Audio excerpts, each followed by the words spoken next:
This episode is brought to you by Allstate. Some people just know they could save hundreds on car insurance by checking Allstate first. Like you know to check the date of the big game first before you accidentally buy tickets on your 20th wedding anniversary and have to spend the next 20 years of your marriage making up for it. Yeah, checking first is smart. So check Allstate first for a quote that could save you hundreds. You're in good hands with Allstate. Savings vary. Terms apply. Allstate Fire and Casualty Insurance Company and Affiliates. Northbrook, Illinois. The number 9. It's the number of lives for a cat. Cloud 9 is the happy place we all want to be. In a courtroom, possession is 9/10 of the law. And of course, there's 9 innings in a baseball game. But why? The story is actually more interesting than you might think. Today, on Rounders, A History of Baseball in America.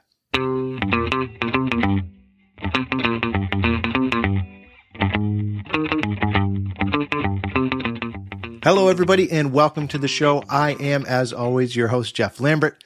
You know, we know baseball today is a game that's governed by specific rules and regulations, and changes are tweaked every season with the goal of continually improving the product. And we may take that for granted today because we are enjoying a mostly polished product. But we didn't get to that point without a lot of trial and error and revision. So how long baseball games should last has not always been the same. The 9 innings we know today is the final, not the first draft. And who knows, 175 years from now, will 9 innings still be the standard?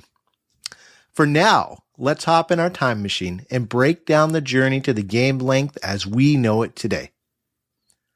Let's begin back in the early 1800s.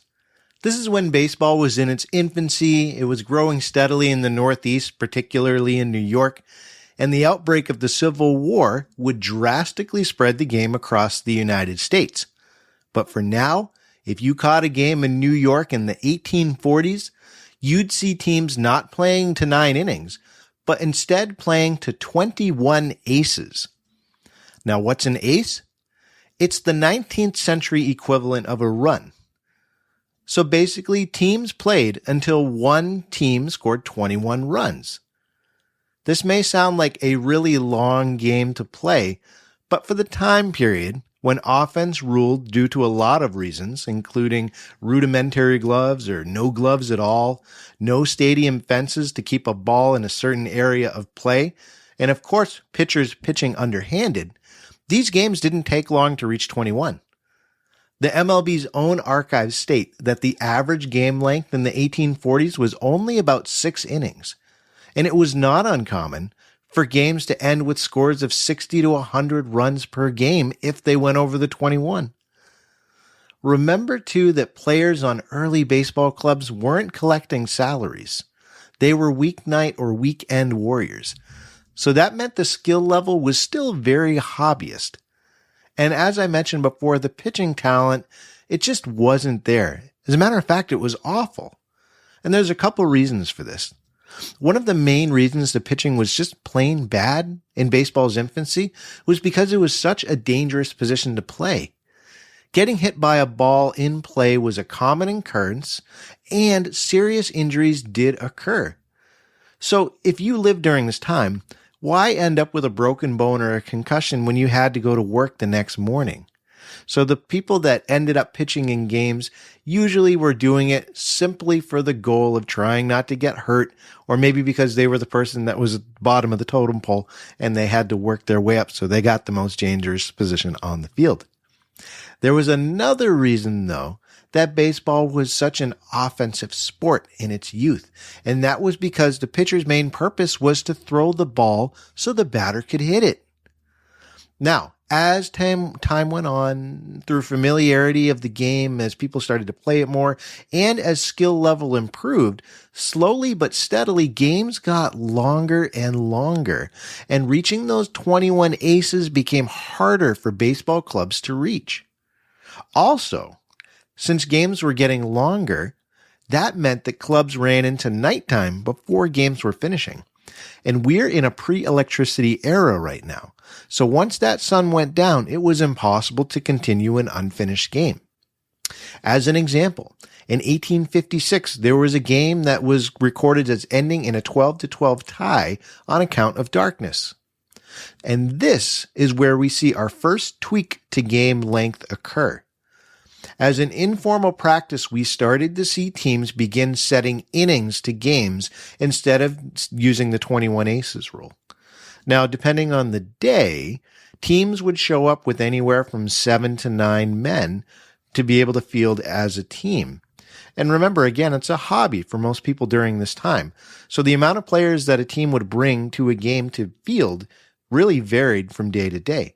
So there was a standard practice that became normal for consistency's sake to let the number of players in a particular game dictate the number of innings played. So, for example, if you had 14 players, 7 on each side, games would be played 7 innings, or until one of the clubs reached 21 runs, 21 aces. If there were 12 players that match, 6 on each side, the game would most likely be paid to 6 innings. This helped mostly provide a set conclusion for games early on in baseball's history, but it wasn't a formal rule, so the problem didn't go away. In fact, quarrels and fights have been recorded as breaking out over what to do if clubs, for instance, showed up with uneven amounts of players. If one group showed up with 9 and one group showed up with 7, what do you set the maximum inning count as? There were some clubs that didn't like to play outside the 21 aces rule, so then there was an argument that would suffice there. So baseball was in this situation of refining itself, and it was a slow process. So how did we get to the 9 innings from here? Well, it was thanks to baseball's main guiding light in its early years, the group responsible for formalizing and popularizing so much of the sport that we know and love today. We're going to discuss that group and how they got us to 9 innings right after we take a quick break for the 7th inning stretch. Hey everybody, it's Jeff, the founder and host of the show, and I have some exciting news for you. In addition to the baseball history podcast you know and love, I'm launching a weekly email newsletter. In it, you'll find a link to each new episode, along with curated baseball history news, stories, polls, and more. It's completely free, and it's a simple way to enjoy the Rounders show that you love even more. And for those of you who would like to support the show as a subscriber, you can easily become a member by signing up using the link in each newsletter. For just $5 a month, I'll send you a weekly email with bonus episode content, including our newest show, This Week in Baseball History, where we take a look at the major stories that happened throughout baseball's past and how they relate to America's pastime today. As members, you'll also have opportunities to vote on future episode topics and participate in exclusive events, such as the Rounders Fantasy Baseball League. If you'd like to send me a small token of your appreciation just once a year, we have an annual plan that will save you money over the monthly fee. And if you really enjoy the show and you want to send me a more significant contribution, I've created a Rounders Starting 9 tier for an annual payment of $100. You'll have my eternal gratitude and have your name included in the episode credits as a show producer.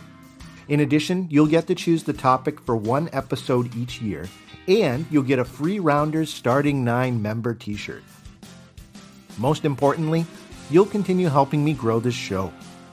I'm grateful for your support, and I look forward to sharing more of the best stories from baseball history with you in the future. Click the link in the show notes to sign up for the email newsletter today, or go to rounders.substack.com. That's rounders.substack.com. Now, let's get back to the show. Hey, everybody, and welcome back to the show. Just a quick recap. We're mentioning how baseball's early games lacked innings, but instead used the 21 aces structure to decide a winner. And we discussed how teams began to set inning caps based on the amount of total players who showed up on each side. But the problem still lingered, as we discussed, and so there was a challenge to figure out in terms of how to decide a game's length fairly for all teams. We also mentioned as pitching skill and defense improved, baseball needed an official rule to dictate that game length and determining a winner. So the club to lead the charge was none other than the New York Knickerbockers Baseball Club. And we've discussed them in previous episodes. But if you're unfamiliar with this club, they really brought us the first version of the game that we know today. The club began in 1845 by a man named Alexander Cartwright, and it started as a simple attempt to just get guys together to collect dues to cover matches and standardize the game of town ball that was becoming more and more popular across New York. They were the ones that published the Knickerbocker Rules, which dictated game rules and member behavior. And these rules that they established included things, again, that we know and love today, such as a diamond-shaped field. They made the balk illegal. They introduced foul lines. They came up with the amazing concepts of 3 strikes and out for a batter. They also included that runners must be tagged or thrown out. They would also fine players for cursing on the field, and they would penalize them for showing up to games late. They also took some steps considered blasphemy by other baseball clubs at the time, because they outlawed 2 common gameplay staples from the early versions of baseball.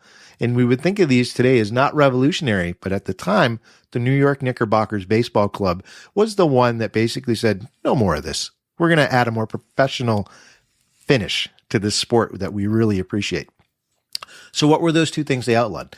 Number 1, they outlawed the practice of soaking or plugging.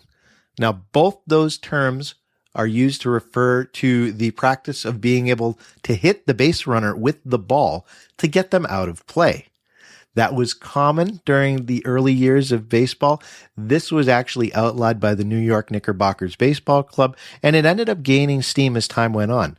Obviously, there were concerns of injury if you could throw the ball to hit a base runner, so there was that. And also there was an element of fairness that they were trying to put into the game. And so they were the first team to really, on a major level, outlaw soaking or plugging. The second major change that they made to baseball in their rule book that was eventually adopted and is commonplace now was they decided to dictate what a foul ball was and to make it a do-over opportunity for the batter. Remember, most other clubs or pickup games didn't have foul balls. If it was hit by the bat, it was usually in play. So this club, this New York club, could be considered one of the main founding fathers of the game. So, in 1856, the New York Knickerbockers helped form a committee to figure out how to move past the 21 aces rule. The debate was very heated, but there was a man named Lewis F. Wadsworth who was responsible for presenting the idea to make the standard 9 innings. Where did he come up with this idea and why? Well, he was determined, he believed very strongly, that each game should feature a standard 9 players on each side. Now, Wadsworth wasn't even a name that most baseball fans knew up until about 2015. And this is when baseball historian John Thorne released his book, Baseball in the Garden of Eden. I'm reading it right now, and it is absolutely amazing. And there's a link in the description if you'd like to check it out. So basically, Thorne did some exhaustive research on a name that was passed over by many people before him. And he found out that this gentleman was also responsible for presenting the baseball field that we know today. He was the one as part of the New York club that came up with the diamond concept. So Wadsworth was the Knickerbocker representative on this committee to standardize game length. And he reportedly believed in the 9-man rule so much that he used, quote, sly tactics to bring about the uniform 9 men on a field at one time. And then he used that position of standardizing 9 men to say that there should be 9 innings. So Wadsworth is probably going to get his own future episode just because of the fact that he was such a driving force between a lot of these early rules. And on top of that, he's a fascinating figure. In addition to his baseball exploits, this guy married a wealthy widow. He became a court judge. He lost his wealthy wife due to an untimely death. And then he drank away his entire inheritance, and he ended up committing himself to a poorhouse at the end of his life. But he is a name to be remembered when it comes to what we know today as the 9-inning baseball game. So that's how baseball got to where we know it today. We started off with the 21 aces rule. Then we saw teams trying to find a way to set a standardized innings rule to be able to set a conclusion to the game. And even when that was not completely successful, we saw, led by the New York Knickerbocker Baseball Club, a forming of a committee to standardize how many men on the field and what innings should be reflected of that. And we settled on 9 guys on the field, 9 innings to a baseball game.